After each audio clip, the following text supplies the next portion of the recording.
ജ്യോതിഷ ഹസ്തരേഖ സംബന്ധമായ ഈ എളിയ വീഡിയോയിലേക്ക് എല്ലാവർക്കും സ്വാഗതം. ഇന്ന് പറയാൻ പോകുന്നത്, നമുക്ക് വീട്ടിൽ രാവിലെയും വൈകിട്ടും വിളക്ക് വയ്ക്കാറുണ്ട്, നിലവിളക്ക്. ഈ വിളക്കിനടിയിൽ ഈ പറയുന്ന ഒരു കാര്യം വെച്ചാൽ വളരെയധികം ധനം, മഹാലക്ഷ്മി ദിവസവും വളരെയധികം വർദ്ധിച്ച രീതിയിൽ ധനം നൽകും. ധനം വളരെ വലിയ അളവിൽ മഹാലക്ഷ്മി തന്നുകൊണ്ടേയിരിക്കും.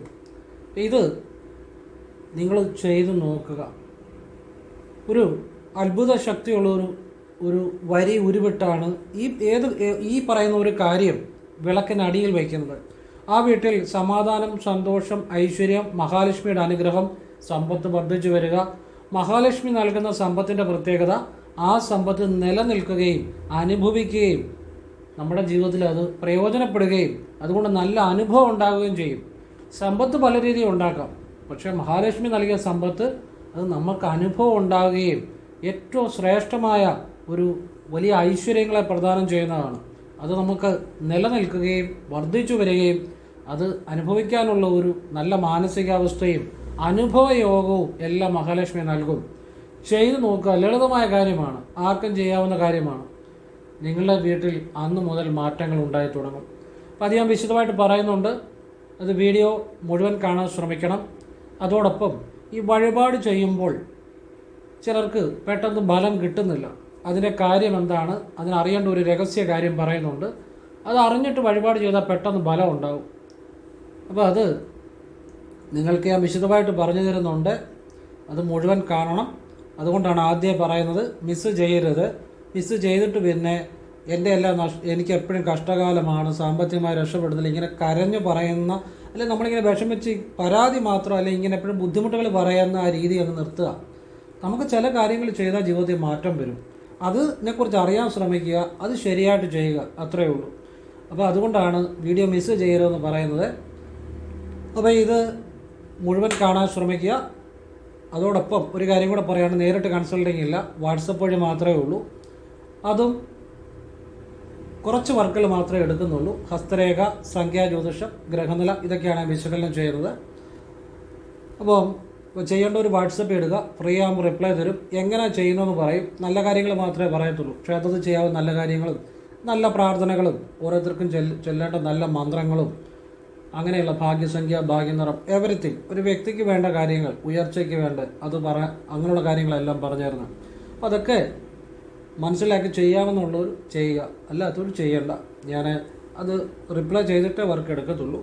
അപ്പോൾ അതൊക്കെ ചെയ്യേണ്ട ഒരു രീതികളുണ്ട്. അതൊക്കെ നമുക്കതിനൊരു സമയവും സാഹചര്യവും മനസ്സും ഉണ്ടെങ്കിൽ മാത്രം. ഒരു കാര്യം പെട്ടെന്ന് എന്നുള്ളതല്ല, ഓരോ കാര്യങ്ങൾ മനസ്സിലാക്കി ചെയ്താൽ പെട്ടെന്ന് ജീവിതം മാറും. അപ്പോൾ അത് ചെയ്യാവുന്നുള്ളവർ ചെയ്യുക. അതിനും കുറച്ച് വർക്കുകൾ മാത്രമേ എടുക്കുന്നുള്ളൂ. സാഹചര്യം പറഞ്ഞതേ ഉള്ളൂ. ഫോൺ വിളിച്ചാൽ കിട്ടത്തില്ല. എപ്പോഴും ഞാൻ മിക്കവാറും വർക്കിൽ തന്നെ ആയിരിക്കും, അങ്ങനെ ഫ്രീ ആകാറില്ല. പിന്നെ ക്രിയ, കുണ്ടലിനി, പ്രാണായാമം, ശിവവിദ്യ, അങ്ങനെ നിരവധി കാര്യങ്ങൾ, എൻ്റേതായ പേഴ്സണൽ കാര്യങ്ങളുണ്ട്. അങ്ങനെ പല കാര്യങ്ങളിലായിരിക്കും എപ്പോഴും. അപ്പം സാഹചര്യം പറഞ്ഞതേ ഇനി വിഷയത്തിലേക്ക് വരികയാണ്. നിങ്ങൾക്ക് വീഡിയോ ഇഷ്ടപ്പെട്ടെങ്കിൽ, നിങ്ങൾക്കത് ഉപകാരമായെങ്കിൽ, നിങ്ങൾ ചെയ്തിട്ട് ബലമുണ്ടാകുമ്പോൾ ഒരുപാട് നല്ല ആളുകളിലേക്ക് നിങ്ങൾ ഷെയർ ചെയ്യണം. കാരണം ഒരു നന്മ എപ്പോഴും ഷെയർ ചെയ്യുമ്പോഴാണ്, അല്ലെങ്കിൽ നന്മ മറ്റുള്ളവർക്ക് പറഞ്ഞു കൊടുക്കുമ്പോഴാണ് നിങ്ങൾക്ക് കൂടുതൽ ദൈവാധീനം ഉണ്ടാകുന്നത്. ഇപ്പോൾ എനിക്ക് വേണേൽ പല കാര്യങ്ങളും എൻ്റേതാക്കി മാത്രം വയ്ക്കാം. എനിക്കിപ്പോൾ വീഡിയോക്കകത്ത് ഇങ്ങനെയുള്ള കാര്യങ്ങൾ പറയണമെന്നില്ല, വേറെ എന്തോരം കാര്യങ്ങൾ പറയാം. പക്ഷെ ഞാൻ അത് നിങ്ങൾക്ക് പറഞ്ഞു തരും തോറും സത്യമായിട്ട് പറയുന്നു, ഓരോ ദിവസവും ഞാൻ ശിവനെ അനുഭവിക്കുന്നുണ്ട്.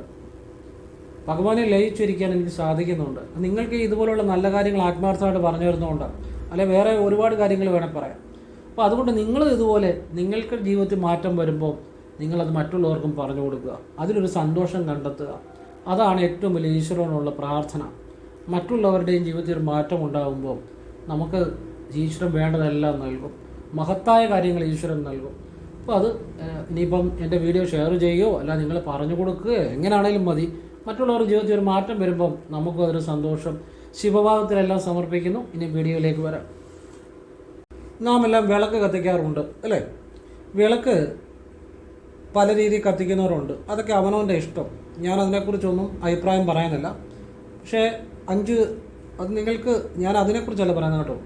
ഞാൻ വിളക്കിനടിയിൽ വെക്കുന്ന കാര്യം പറഞ്ഞു തരാം. അതിനു മുമ്പ് ജസ്റ്റ് 5 തിരിയിട്ട് കത്തിക്കുന്നത് വളരെ ഐശ്വര്യപ്രദമാണ്. അത് എള്ളെണ്ണ ഉപയോഗിച്ച് കത്തിക്കുക. അതുപോലെ തന്നെ അത് ധാരാളം അനുഭവത്തിൻ്റെ അടിസ്ഥാനത്തിലാണ് ഈ പറയുന്നത്. അതുപോലെ തന്നെ വിളക്ക് കത്തിക്കുമ്പോൾ നിങ്ങൾ വിളക്കിൻ്റെ മുന്നിൽ നിന്ന് മന്ത്രങ്ങൾ ജപിക്കണം. ഇതൊക്കെ നിങ്ങൾക്കറിയാവുന്ന കാര്യമാണ്, ജസ്റ്റ് ഞാൻ പറഞ്ഞതേ ഉള്ളൂ. അപ്പോൾ മന്ത്ര ശബ്ദം ആ മന്ത്രബലം കൊണ്ട് വരുമ്പോഴാണ് ഈ വിളക്കിൻ്റെ അഗ്നിജ്വാലയ്ക്ക് ആ ഒരു പ്രത്യേക ശക്തി അല്ലെങ്കിൽ പ്രത്യേക ചൈതന്യം കൈവരുന്നത്. ശബ്ദമാണ് ബ്രഹ്മം, നാദബ്രഹ്മം. അപ്പോൾ മന്ത്രജപത്തിന് പ്രാധാന്യമുണ്ട്. ഇതൊക്കെ വീഡിയോ സ്ഥിരമായിട്ട് കാണുന്ന നിങ്ങൾക്ക് അറിയാവുന്ന കാര്യമാണ്, കാണുന്നവർക്ക്. അപ്പോൾ ഞാൻ ഇന്ന് പറയുന്ന വിഷയത്തിലേക്ക് വരാം. നിങ്ങൾ ഒരു നുള്ളു ഭസ്മം നിങ്ങളുടെ വലത് കയ്യിലെടുത്ത്, ഒരു നുള്ളു മതി, എടുത്ത് വലത് കയ്യിലെടുത്ത് ഇങ്ങനെ പിടിക്കണം. ചൂണ്ടുവിരലും പെരുവിരലും ചേർത്ത് ഒരു നുള്ളു ഭസ്മം മതി. എന്നിട്ട് നിങ്ങൾ വിളക്ക് കത്തിക്കുന്നതിന് തൊട്ട് മുമ്പേ വടക്ക് ദിക്കിലേക്ക് നോക്കി ഈ ഭസ്മം ഇങ്ങനെ നെഞ്ചോട് ചേർത്ത് പിടിച്ച് ഒരു നുള്ളു മതി കേട്ടോ, അധികമൊന്നും വേണ്ട. ഓം ശ്രീം ഹ്രീം ശ്രീം ക്ലീം ശ്രീ സിദ്ധലക്ഷ്മിയെ നമ. ഇതിൻ്റെ അകത്ത് ഞാൻ പറഞ്ഞിരിക്കുന്ന ഹായ ഹ്രീമ കാ ജപിക്കരുത്. അപ്പോൾ ഈ ക്ലീം എന്നുള്ള ഞാൻ നീട്ടി ജപിച്ചിട്ടുണ്ട്, ശ്രദ്ധിക്കുക, അതൊരു രഹസ്യമാണ് കേട്ടോ. അപ്പോൾ ഒന്നുകൂടെ പറഞ്ഞുതരാം. ഓം ശ്രീം ഹ്രീം ശ്രീം ക്ലീം ശ്രീ സിദ്ധലക്ഷ്മിയെ നമ. ക്ലിയർ ആയെന്ന് വിചാരിക്കുന്നു. അങ്ങനെ നിങ്ങളൊരു 3 മിനിറ്റോ അല്പനേരം 3 മിനിറ്റ് അല്ല 3 തവണ, പറഞ്ഞപ്പോൾ മാറിപ്പോയത് കേട്ടോ, ഒരു 3 തവണയെങ്കിലും ജപിക്കുക, അല്ലെങ്കിൽ ഒരു അര മിനിറ്റെങ്കിലും ജപിക്കുക. ഇനി 3 തവണ മാത്രം ജപിച്ചാലും ഫലം ഉണ്ടാകും. 3 തവണ ജപിച്ചാലും മതി, സ്ഥിരം ചെയ്യുമ്പോൾ അത് മതി. ജപിച്ച ശേഷം നിങ്ങൾ വിളക്ക് കത്തിക്കുന്നതിൻ്റെ വിളക്കൊരു തട്ടത്തിലോ അല്ലെങ്കിൽ ഒരു പീഠത്തിലോ ഒക്കെ ആയിരിക്കും സാധാരണ വിളക്ക് വയ്ക്കുന്നത്, തറ വെക്കരുത് കേട്ടോ. അപ്പം വിളക്കൊരു തട്ടത്തിൽ വെക്കുക അല്ലെങ്കിൽ ഒരു പീഠത്തിൽ വെക്കുക. അപ്പം ആ വിളക്കിനടിയിൽ വിളക്ക് ഒന്ന് പൊക്കിയിട്ട് അതിനടിയിൽ ഈ ഭസ്മം ആ വിളക്കിൻ്റെ അടിയിൽ ഈ മന്ത്രം ജപിച്ചുകൊണ്ട് ഓം ശ്രീം ഹ്രീം ശ്രീം ക്ലീം ശ്രീ സിദ്ധലക്ഷ്മിയെ നമ ജപിച്ചുകൊണ്ട് ആ ഒരു നുള്ളു ഭസ്മം വിളക്കിനടി വെക്കുക. വിളക്ക് വെക്കുന്ന അടുത്ത് തട്ടത്തേലാണേലും അല്ലെങ്കിൽ പീഠത്തിലാണേലും വിളക്കിനടി വെക്കുക. എന്നിട്ട് വിളക്ക് അതിൻ്റെ മണ്ടയ്ക്ക് വെക്കുക, മുകളിൽ വെക്കുക. എന്നിട്ട് വിളക്ക് കത്തിക്കുക.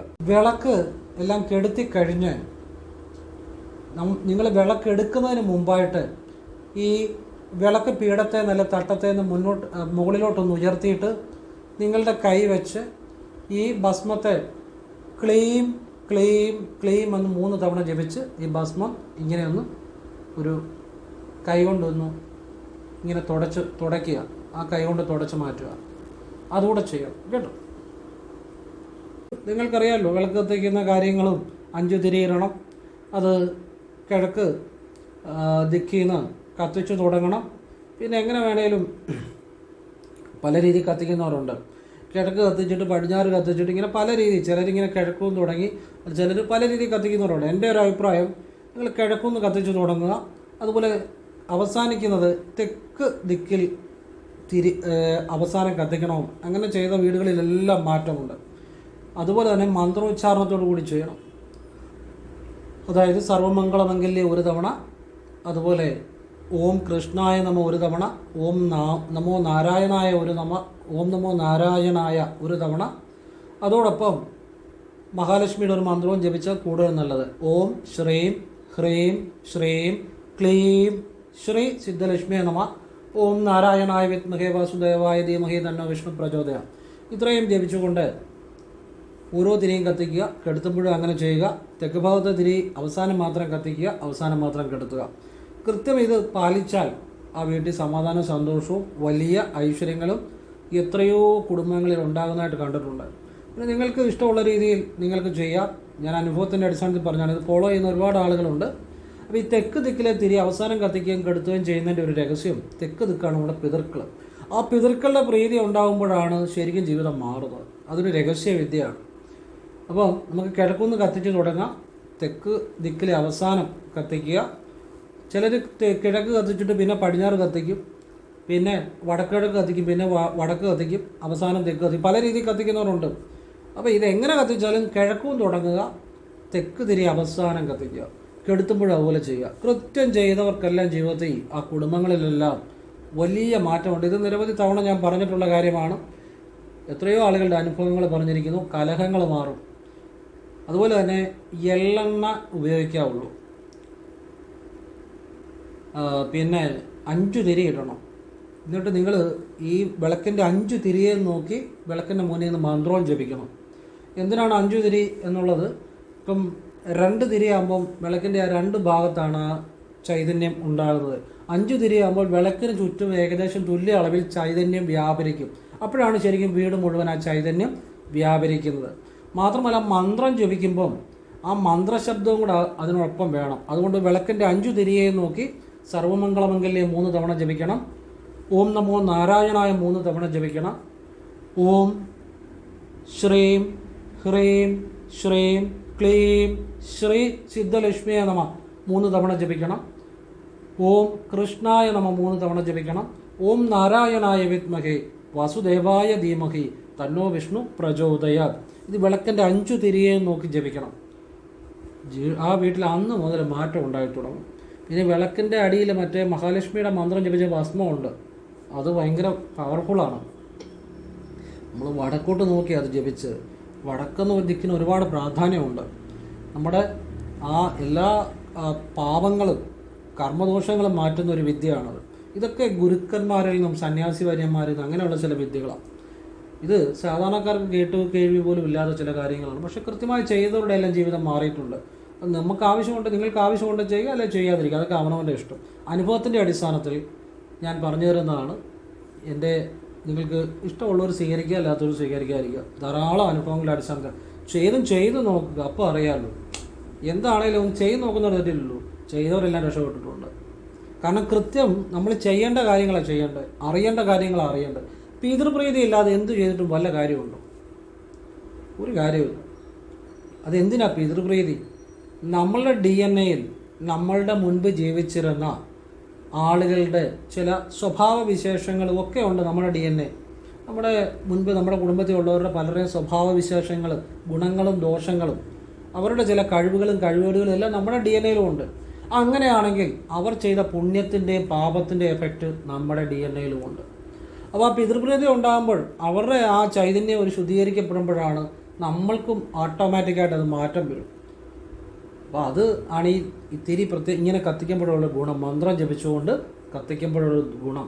അപ്പോൾ ആ തെക്ക് ദിക്കിന് ആ ഒരു രീതിയിൽ നമ്മൾ ആ ഒരു പ്രത്യേക രീതിയിൽ മനസ്സിലാക്കി ചെയ്യുമ്പോൾ പെട്ടെന്ന് പിതൃപ്രീതി ഉണ്ടാകും എന്നുള്ളതാണ്. ആ വീട്ടിൽ കലഹങ്ങൾ മാറും, സാമ്പത്തികം വരും, സമാധാനം ഉണ്ടാകും.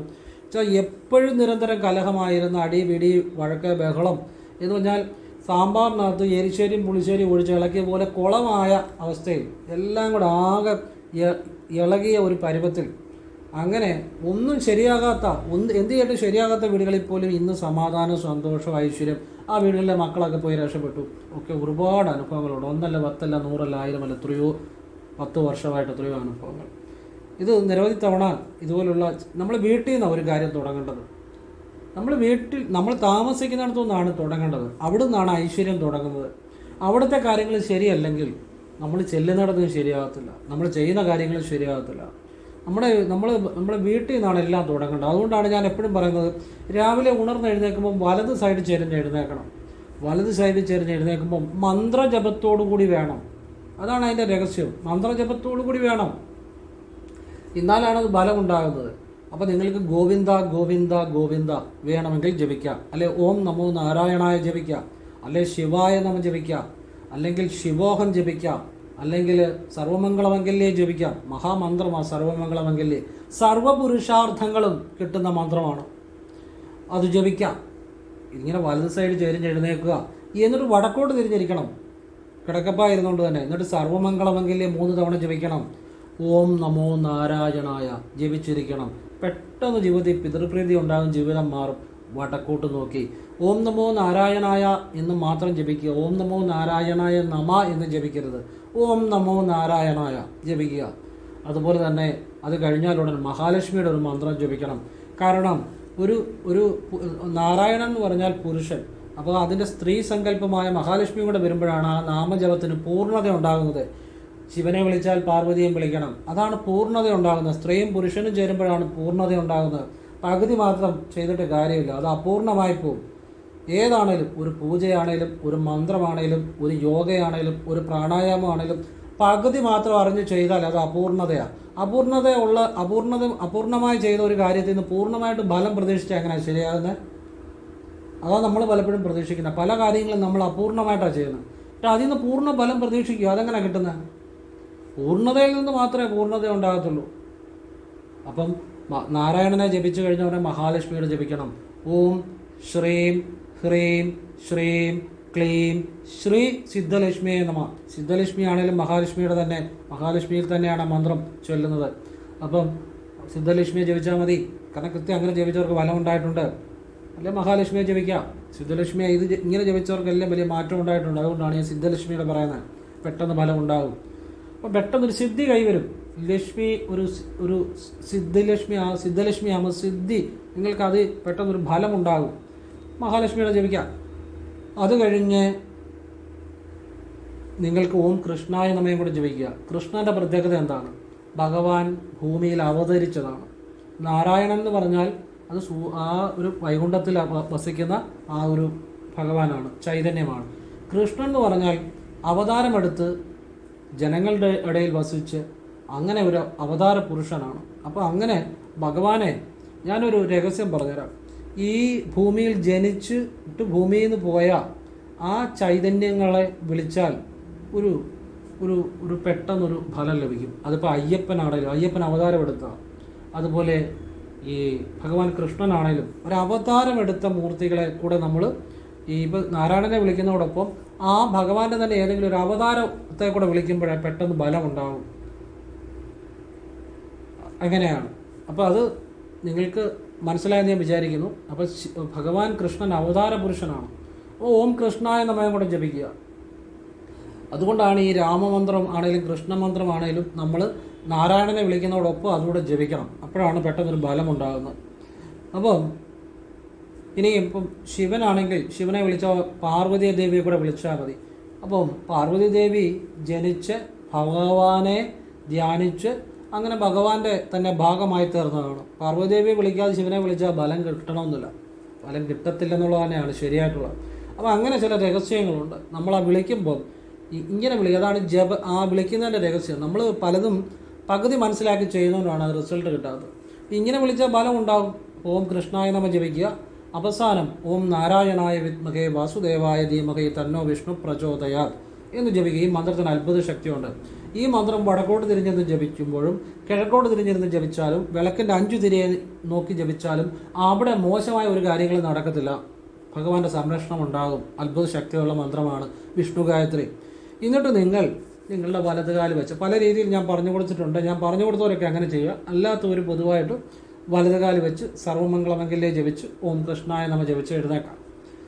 അപ്പോൾ ചിലർക്ക് പ്രത്യേക രീതിയിൽ ശ്വാസം ശ്രദ്ധിച്ചു ഒക്കെ അത് ഞാൻ എങ്ങനെ ചിലരെ നോക്കി പറഞ്ഞു കൊടുത്തിട്ടുണ്ട്. അവരൊക്കെ അങ്ങനെ ചെയ്യാം. ഇത് പൊതുവായിട്ട് പറഞ്ഞു തരുന്നതാണ് കേട്ടോ. അപ്പോൾ ഇത് ഇങ്ങനെ ചെയ്യണം. അപ്പോൾ ഇത് ഇങ്ങനെ ചെയ്യുമ്പോൾ, അങ്ങനെ ഒരു ദിവസം ആരംഭിക്കുമ്പോൾ, അതുപോലെ തന്നെ കുളി കഴിഞ്ഞാലുടൻ നമ്മൾ കുളിമുറി എന്ന് ചെയ്യുന്ന പ്രാർത്ഥനയൊക്കെ ഞാൻ പറഞ്ഞിട്ടുണ്ട്. അതൊക്കെ എല്ലാവർക്കും അറിയാം, വീഡിയോ കാണുന്ന എല്ലാവർക്കും അറിയാം. ഞാൻ അതിനെക്കുറിച്ച് പറയുന്നില്ല. ഇനി കുളിമുറിയിൽ നിന്ന് വെളിയിൽ ഇറങ്ങിക്കഴിഞ്ഞു കിഴക്കോട്ട് തിരിഞ്ഞ് നിന്ന് സിറ്റ് ഔട്ടിലോ വിളക്ക് കത്തിക്കുന്നിടത്തോ എവിടെയാണെന്ന് വെച്ചാൽ നിന്ന് പരമേശ്വര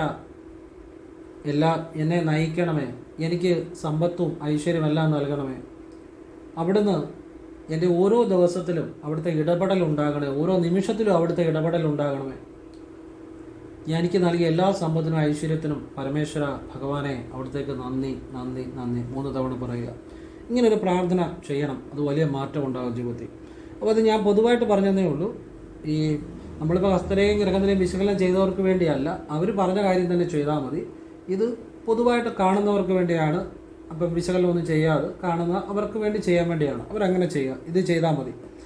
ഇനിയും നമ്മൾ ക്ഷേത്രത്തിൽ പോകുമ്പോൾ അപ്പോൾ ഇത് വിളക്കിങ്ങനെ കത്തിച്ചു. ഇനി അത് കഴിഞ്ഞ് വിളക്ക് കെടുത്തുമ്പോൾ നിങ്ങൾ ഇതുപോലെ തന്നെ കെടുത്തണം. ഈ മന്ത്രം ജപിച്ച് തന്നെ കെടുത്തണം.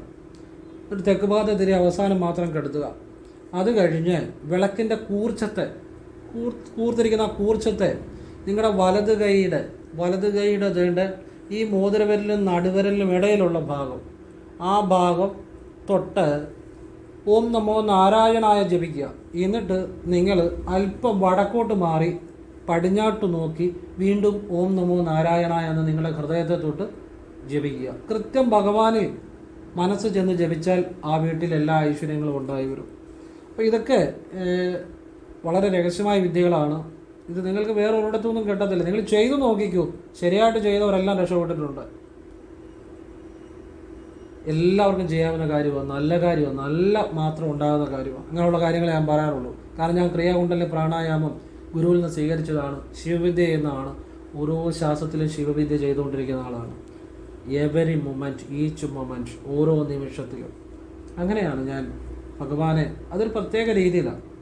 അത് ഒരു ഗ്രന്ഥങ്ങളിലും ഒന്നും കിട്ടുന്ന കാര്യമല്ല. നമ്മളൊരു പ്രത്യേക രീതിയിലാണ് അത് ചെയ്യുന്നത്. പറഞ്ഞാൽ മനസ്സിലായില്ലേ? അതൊക്കെ ഭഗവാനിൽ തന്നെ കിട്ടിയ ചില വിദ്യകളാണ്. ഞാൻ ഓച്ചിറ ഉണ്ടിക്കാവി ഇരുന്നപ്പോൾ എനിക്ക് ശിവാനുഭവം ഉണ്ടായിട്ടുണ്ട്.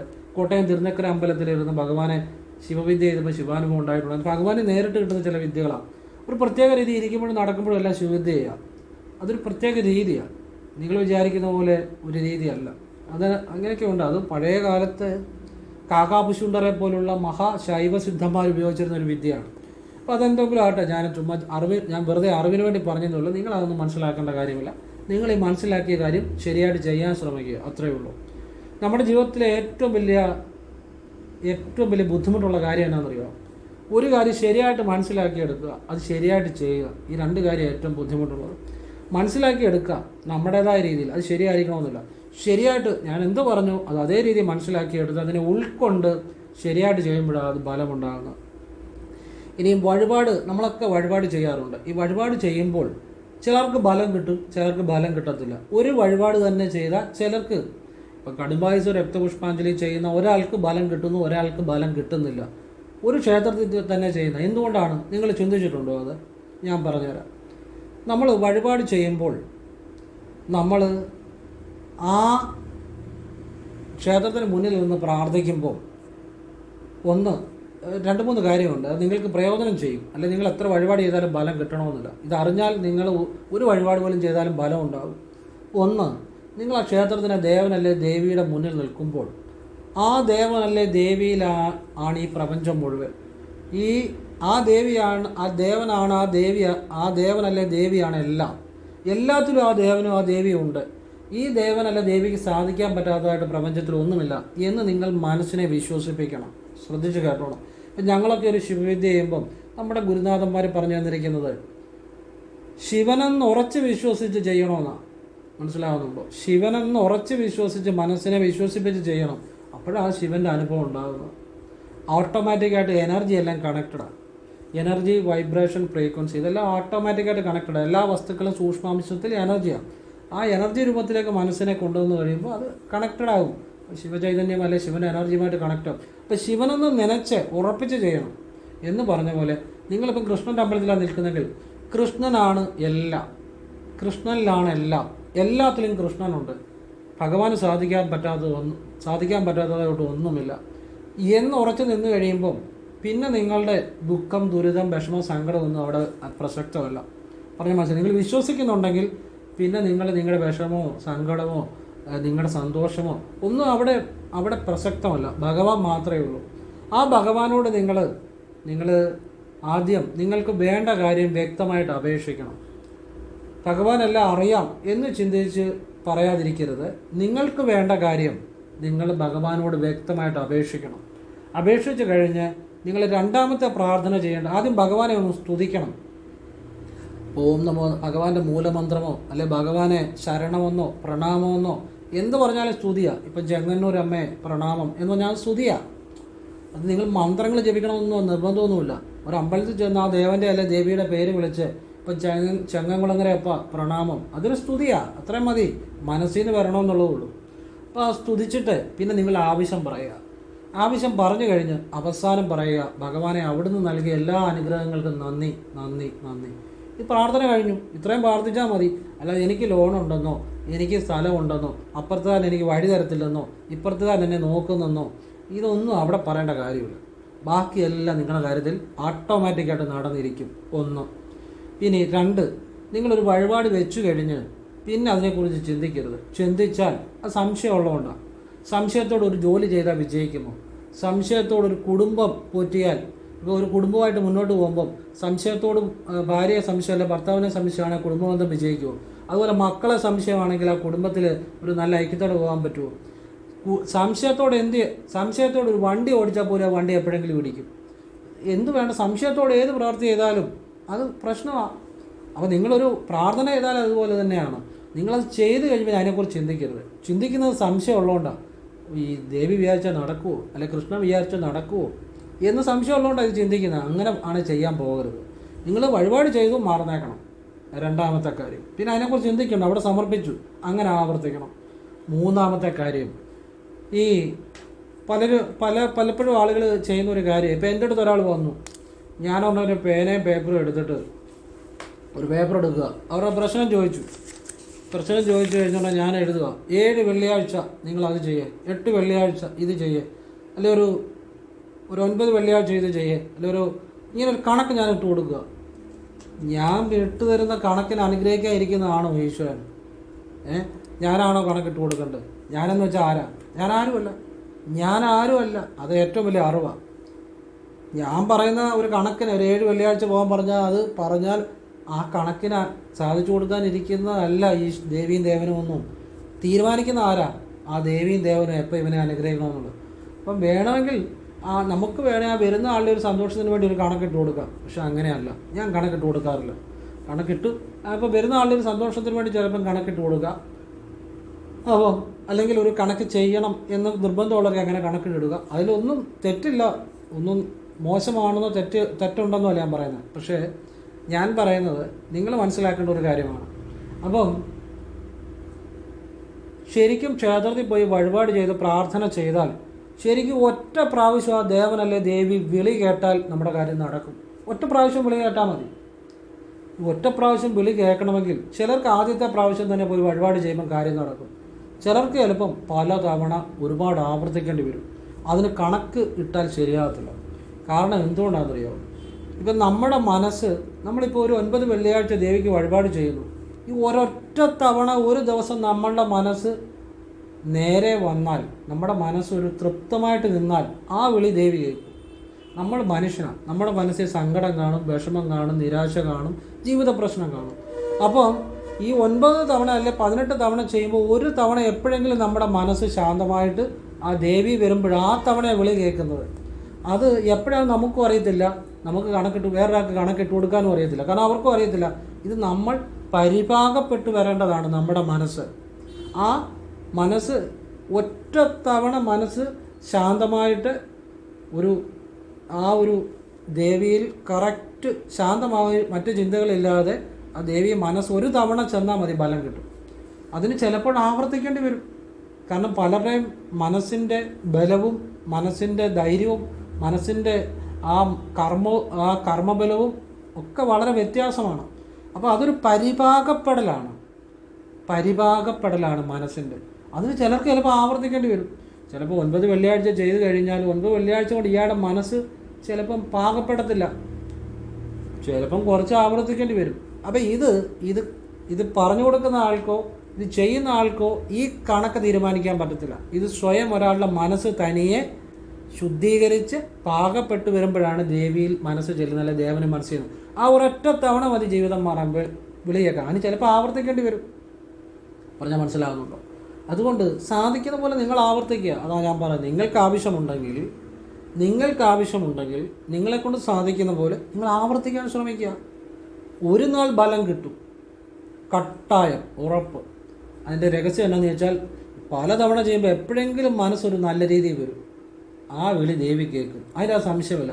ഒരു ദിവസം അത് സംഭവിക്കും, ഒരു ദിവസം ഉറപ്പാണ്. ഒരു ദിവസം അത് സംഭവിച്ചിരിക്കും. നിങ്ങളുടെ ജീവിതം ദേവിയല്ല ദേവൻ മാറ്റിത്തരും. അതാണ് അതിൻ്റെ രഹസ്യം. അപ്പോൾ ഇത് അറിഞ്ഞ് നിങ്ങൾ വഴിപാട് ചെയ്താൽ ചിലപ്പോൾ ഒരു 8 തവണ അല്ലെങ്കിൽ 9 വെള്ളിയാഴ്ച കൊണ്ട് നിർത്തിയാൽ പിന്നെ നിങ്ങൾ പോയി ചെയ്യും. നിങ്ങൾക്ക് ആവശ്യമുണ്ടെങ്കിൽ നിങ്ങളെക്കൊണ്ട് സാധിക്കുന്ന പോലെ നിങ്ങൾ ചിലപ്പോൾ ആവർത്തിക്കും. ഈ രഹസ്യം അറിഞ്ഞാൽ അവിടെ നിങ്ങളുടെ ജീവിതം മാറും. പറയുന്നത് മനസ്സിലാകുന്നുണ്ടോ? കൃത്യം രഹസ്യങ്ങളായി പറഞ്ഞു തരുന്നത്. ഇത് ഒരിക്കലും ആരും പറഞ്ഞു തരത്തില്ല. നിങ്ങൾ എവിടെ വേണമെങ്കിലും കയറി നോക്കിക്കോ. കാരണം ഒരു കാര്യം ചെയ്യുമ്പോൾ അത് എന്തിനു വേണ്ടിയാണെന്നുള്ളത് അറിയണം. പറഞ്ഞാൽ മനസ്സിലായോ? എന്തിനു വേണ്ടിയാണെന്ന് അറിയുമ്പോഴാണ് ആ കാര്യം ചെയ്താൽ ബലം ഉണ്ടാകുന്നത്. അതിൻ്റെ പുറകിലുള്ള കാരണം അറിയുമ്പോഴാണ് ഒരു കാര്യം ചെയ്താൽ ബലം ഉണ്ടാകുന്നത്. കാര്യം മാത്രം പറഞ്ഞാൽ ഒരു കാര്യമില്ല, അതിൻ്റെ പുറകിലുള്ള ഒരു റീസൺ മനസ്സിലാക്കണം. ഇനി നമ്മൾ വഴിപാട് ചെയ്ത് കഴിഞ്ഞാൽ സാധാരണ തിരുമേനിക്ക് ദക്ഷിണ കൊടുക്കുന്നത്, ശരിയല്ലേ? ശരിക്കും വഴിപാടിന് മുമ്പാണ് കൊടുക്കേണ്ടത്. അതിൻ്റെ ഗുണം എന്നാണെന്നറിയോ? ആ തിരുമേനിയുടെ മനസ്സിൽ ആ ഒരു സംതൃപ്തി, സന്തോഷം, ആ ഒരു അത് ഓട്ടോമാറ്റിക്കായിട്ട് വരും. കാരണം കർമ്മം ചെയ്യുന്ന ആൾക്ക് ആ ഒരു മനസ്സിനൊരു ഉണ്ടാകുന്ന ഒരു സന്തോഷം, ആ ഒരു പ്രാർത്ഥന, അത് ബലം കാണും. ഞാനങ്ങനെ ചെയ്യാറുണ്ട്. ഞാൻ ചില ആളുകൾക്ക് ഒരു വളരെ ബുദ്ധിമുട്ടാണെങ്കിൽ ഞാൻ പറയും, നിങ്ങൾ ഇന്ന വഴിപാടിന് കൊടുക്കണം, അതിന് മുമ്പ് തിരുമേനിക്ക് ദക്ഷിണ കൊടുക്കണം. കൃത്യം അത് പെട്ടെന്ന് ബലമാകും. അങ്ങനെ ചില രഹസ്യമുണ്ട്. നമ്മൾ പഠിച്ചു വെച്ചിരിക്കുന്ന വഴിപാട് കഴിഞ്ഞ് കൊടുക്കാനാണ്. പലതും നമ്മൾ പഠിച്ചു വെച്ചിരിക്കുന്നതിൻ്റെ കുഴപ്പമാണ്. എന്നുവെച്ചാൽ അങ്ങനെ കൊടുക്കുന്നതുകൊണ്ട് കുഴപ്പമുണ്ടെന്നോ ഒന്നുമല്ല ഞാൻ പറയുന്നത്, ബലം കിട്ടത്തുമില്ലെന്നല്ല പറയുന്നത്. ചില കാര്യങ്ങൾ നടക്കണമെങ്കിൽ ഇതുപോലെ ചില കാര്യങ്ങൾ ചെയ്താലേ നടക്കത്തുള്ളൂ. അതാണ് പറഞ്ഞത്. പല തവണ ഇപ്പം ഇവിടെ ഈ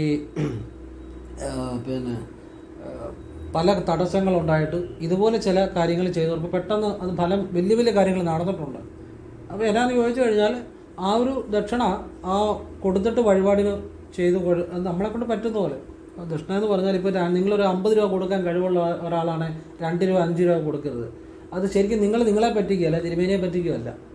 അതല്ല അതിനകത്ത് ട്വിസ്റ്റ്. നിങ്ങൾക്ക് 100 രൂപ കൊടുക്കാൻ കഴിവുള്ള ആളാണ് 100 രൂപ കൊടുക്കണം, ഉറപ്പാണ്. നിങ്ങൾക്ക് അതിൻ്റെ 10 ഇരട്ടി ഈശ്വരൻ തരും, ഒരു സംശയം വേണ്ട. ഇതൊക്കെ അനുഭവത്തിലൂടെ മനസ്സിലാകുന്ന കാര്യമാണ്. അല്ലാതെ അതിന് പറയാം നിങ്ങൾ കുറേ ചില്ലറ തപ്പിക്കേണ്ടി വന്നു. ഞാൻ കണ്ടിട്ടുണ്ട് ചിലർ 2 രൂപ 5 രൂപ കൊടുക്കും, വലിയ സാമ്പത്തികമുള്ളവരായിരിക്കും. പക്ഷേ അത് കഴിയുമ്പോഴായിരിക്കും അവരുടെ കമ്പനിയിലൊരു പ്രശ്നം വന്നു, ഇത്ര രൂപ വേറെ രീതിയിലൊക്കെ അതടച്ചു ഇതടച്ചു, അല്ലെ ഇവർക്ക് ആരോഗ്യ പ്രശ്നം വന്നു, കമ്പനി നോക്കാൻ പറ്റാതായി. ഇതിൻ്റെയൊക്കെ ആവശ്യമുണ്ട്. നമ്മൾ ആ സത്യസന്ധമായിട്ടൊരു കാര്യം ചെയ്താൽ ആ ദേവനല്ലേ ദേവിയും നമുക്ക് വലിയ സമ്പത്തുണ്ടാകും. കൊടുക്കാനുള്ളൊരു മനസ്സ് വേണം ആദ്യം. അപ്പോഴാണ് ശരിക്കും നമ്മൾ പ്രകൃതിയിൽ നിന്ന് ഇങ്ങോട്ട് കിട്ടുന്നത്. കൊടുക്കാനുള്ളൊരു മനസ്സ് വലുതാണ് കേട്ടോ. അപ്പോൾ തിരുമേനിക്ക് നിങ്ങളെക്കൊണ്ട് പറ്റുന്ന മതി, നിങ്ങളെ ഉള്ള പോലെ നിങ്ങളെക്കൊണ്ട് പറ്റുന്ന, അല്ല നിങ്ങളോട് പറ്റാത്ത ചെയ്യണ്ട, സത്യസന്ധമായിരിക്കണം എന്നുള്ളതേ ഉള്ളൂ. 10 രൂപ നിവർത്തിയുള്ളൂ, അത് മതി. പക്ഷേ നിങ്ങൾക്കൊരു 50 രൂപ കൊടുക്കാൻ നിവർത്തിയുള്ളതാണെങ്കിൽ 50 രൂപ തന്നെ കൊടുക്കണം. അതിനൊരു ഫലമുണ്ട് കേട്ടോ, തമാശല്ല പറയും. ഇത് ഭഗവാൻ സാക്ഷിയാണ്. നിങ്ങളോട് സത്യസന്ധനാകുക, അതാണ് ഏറ്റവും വലിയ കാര്യം. അപ്പോൾ അത് കൊടുത്തിട്ട് വഴിപാട് ചെയ്യിക്കുക, പെട്ടെന്ന് ഫലം ഉണ്ടാവും. ഒരു സംശയം വേണ്ട, ആ പ്രാർത്ഥനയ്ക്ക് ഫലം ഉണ്ടാകും. നിങ്ങൾ 10 തവണ നടക്കേണ്ടതിന് വരെ 1 തവണ നടന്നാൽ മതി, പെട്ടെന്ന് കാര്യം സാധിക്കും. നിങ്ങൾക്ക് സമയലാഭം, ഭഗവാനും നല്ലത്. എപ്പോഴും വന്ന് ഇങ്ങനെ ബുദ്ധിമുട്ട് പറയുന്ന, ഞാനൊരു പ്രാവശ്യം അമ്പലപ്പുഴ ഉണ്ണിക്കണ്ണനെ കാണാൻ പോകാറുണ്ട്.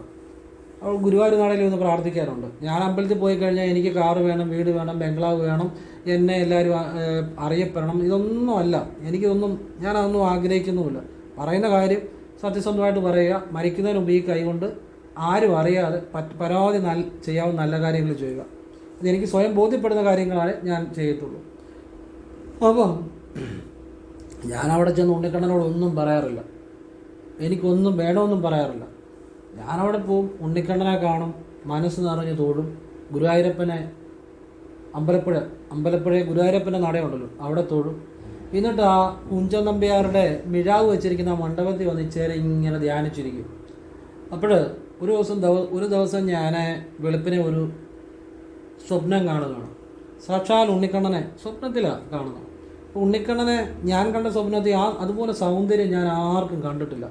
ഭയങ്കര സൗന്ദര്യമാണ് ഭഗവാന്റെ സംസാരം, ചിരി, ഇതൊക്കെ ഭയങ്കര. ഞാൻ സ്വപ്നത്തിൽ കണ്ട കാര്യം പറയാം. അപ്പം ഭഗവാൻ എന്നോടന്ന് സ്വപ്നത്തിൽ അങ്ങനെ, കാരണം എന്നോടന്ന് പറഞ്ഞൊരു കാര്യം, എല്ലാവരും എന്നോട് വന്നിട്ട് എല്ലാവരുടെയും വിഷമങ്ങളാണ് പറയുന്നത്, പക്ഷെ നീ മാത്രം ഒന്നും പറയുന്നില്ല എന്ന് സ്വപ്നത്തിലെ ഉണ്ടായ ഒരു അനുഭവമാണ്. ഞാനൊന്നും പറഞ്ഞില്ല, കാരണം ഞാൻ പറഞ്ഞ ഭഗവാനെ എല്ലാവരും അങ്ങനെയാണ്. അപ്പം അത് കഴിഞ്ഞ് ഭഗവാനെ പെട്ടെന്ന് ഭഗവാനങ്ങ് അപ്രത്യക്ഷമായി. സ്വപ്നമാണ്. അത് കഴിഞ്ഞ് ഞാൻ എഴുന്നേറ്റ് നോക്കിയ സമയം 3 മണി വെളുപ്പിനെ. അത് കഴിഞ്ഞ ഉടനെ ഞാൻ പിന്നീട് അമ്പലപ്പുഴയിൽ പോയി. ഇപ്പോഴും എന്നെക്കൊണ്ട് പറ്റുമ്പോഴെല്ലാം അമ്പലപ്പുഴയിൽ പോയി ഞാൻ ഒരു പ്രത്യേക കാര്യം ചെയ്യാറുണ്ട്. കാരണം എനിക്കും ഭഗവാനെ അതറിയാം. കാരണം ഭഗവാൻ എനിക്ക് അതുപോലെ ചില കാര്യങ്ങൾ ഇപ്പം നൽകിയിട്ടുണ്ട്. ഇപ്പം ഇന്നാണെങ്കിലും ഗുരുവായൂർ പോകാനും അവിടെ ചില കാര്യങ്ങൾക്കൊക്കെ ഉള്ളൊരു മാർഗം എനിക്ക് തുറന്ന് കിട്ടിയിട്ടുണ്ട്. പക്ഷേ ഒരു നടുവിന് വേദന ഉള്ളത് കൊണ്ട് എപ്പം പോകാൻ പറ്റുമെന്ന് എനിക്കറിയില്ല. ഒരു നടുവിന് ചെറിയ പ്രശ്നമുണ്ട്, യാത്ര ബുദ്ധിമുട്ടുണ്ട്, ഇരിക്കാനും ഒക്കെ. അതുകൊണ്ട് എപ്പം പോകാൻ, പക്ഷെ അതിന് അവിടെ എനിക്കൊരു വഴി തുറന്ന് കിട്ടിയിട്ടുണ്ട് ഗുരുവായൂർ ഭഗവാന്. അപ്പം അതുപോലെ പത്മനാഭസ്വാമി ക്ഷേത്രത്തിലും ഇങ്ങോട്ട് ഒരു വഴി തുറന്ന് കിട്ടിയിട്ടുണ്ട്. എനിക്ക് അവിടെ ചൊല്ലാനും കാര്യങ്ങളൊക്കെ പെട്ടെന്ന് ചെയ്യാനും ഒക്കെയുള്ളൊരു വഴി എനിക്ക് തുറന്ന് കിട്ടിയിട്ടുണ്ട്. അപ്പോൾ ഇതൊക്കെ ഭഗവാന്റെ ഒരു കൃപയാണ്. കാരണം ഞാൻ ഭഗവാനോടൊന്നും ആവശ്യപ്പെടാറില്ല. അതുപോലെ ശിവഭഗവാൻ, അത് ഓരോ ശ്വാസത്തിലും ശിവനാമമാണ് ജപിക്കുന്നത്. അതൊരു പ്രത്യേക രീതിയിലാണ് കേട്ടോ. അതൊരു പ്രത്യേക രീതിയാണത്.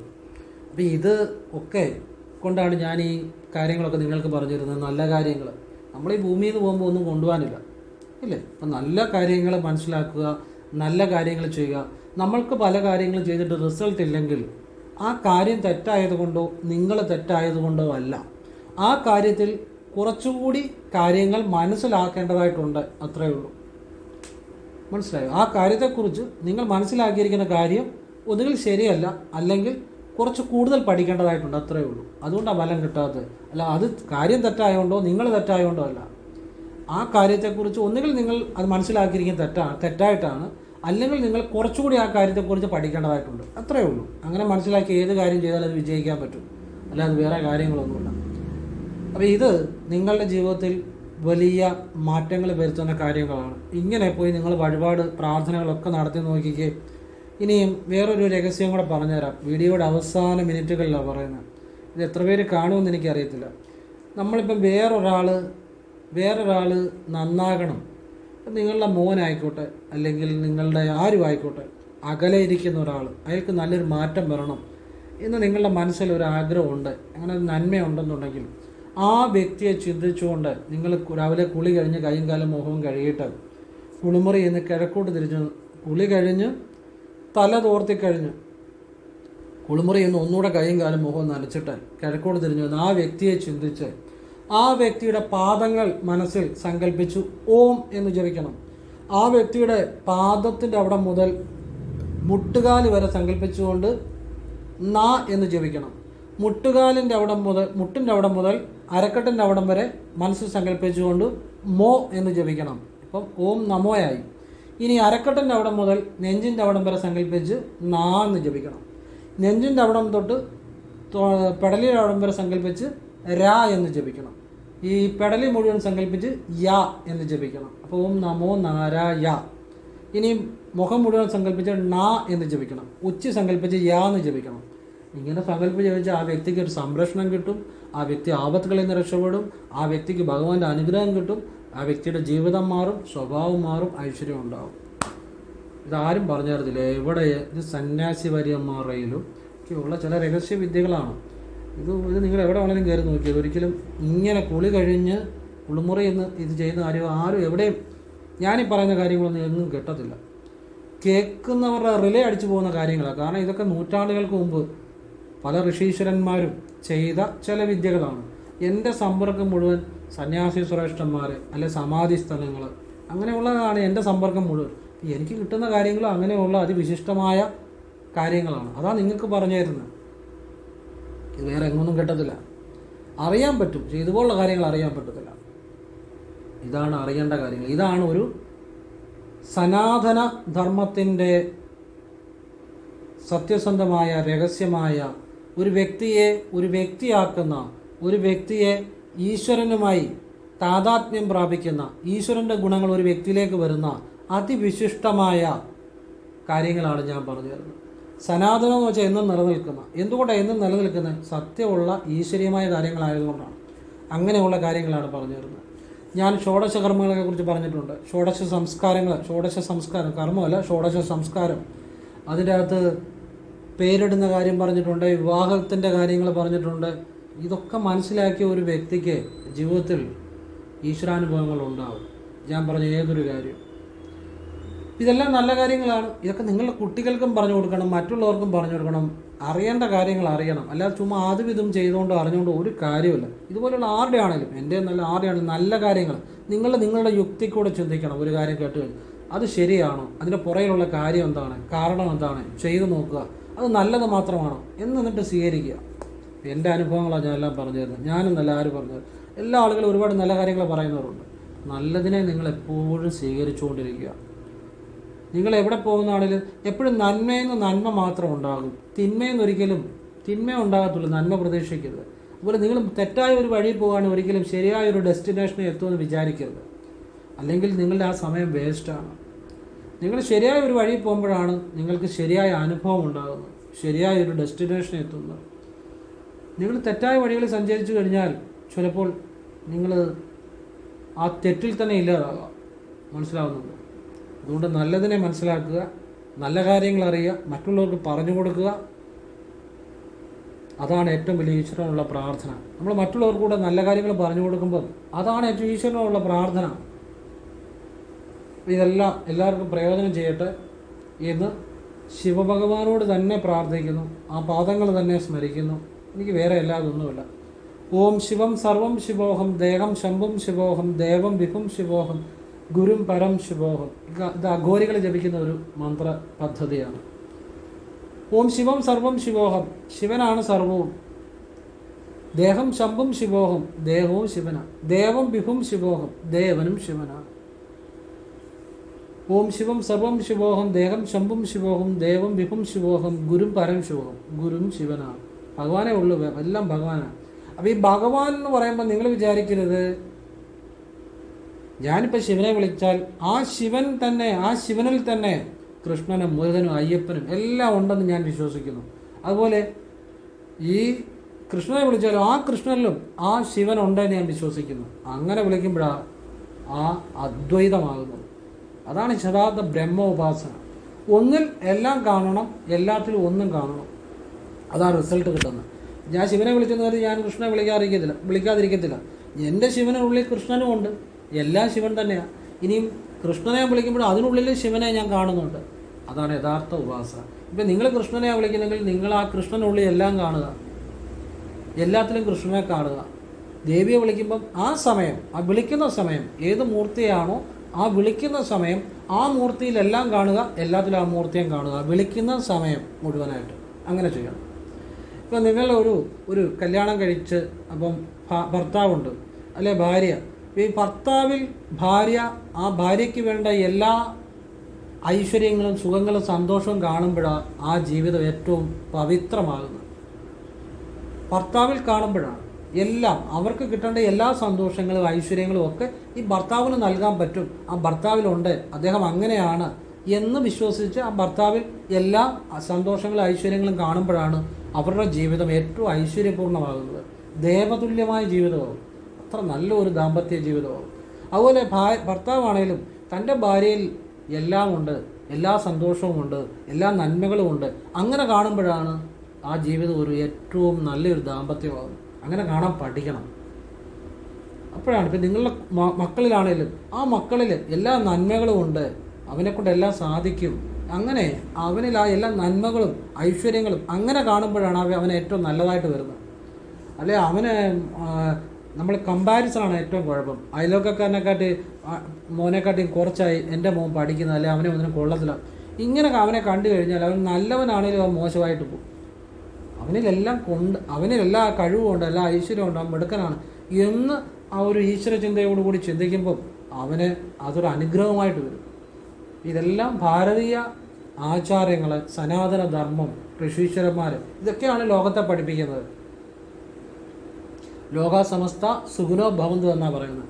ലോകത്തിന് മുഴുവൻ സുഖവും സമാധാനവും ഐശ്വര്യവും ഉണ്ടാകട്ടെ. തത്വമസി, തത്വം അസി, അത് നീയാകുന്നു, എല്ലാം നിൻ്റെ ഉള്ളിൽ തന്നെയാണ്, നിൻ്റെ ഉള്ളിൽ തന്നെയാണ് സർവ്വതും എന്ന് ഭാരതീയ സംസ്കാരം ലോകത്തെ പഠിപ്പിക്കുന്നു. ഇങ്ങനെയാണ്. അല്ലാതെ എനിക്ക് മാത്രമല്ല ആകാവുള്ളൂ, എനിക്ക് മാത്രമല്ല ആകാവുള്ളൂ എന്നല്ല. ലോകാസമസ്ത സുഖിനോ ഭവന്തു എന്നാണ് പറയുന്നത്. അതൊക്കെ അറിയുമ്പോഴാണ് നമ്മളൊരു മനുഷ്യനാകുന്നത്. എല്ലാവരെയും ശിവഭഗവാൻ അനുഗ്രഹിക്കട്ടെ. ഓം കൃഷ്ണായ നമഃ. ശിവോഹം.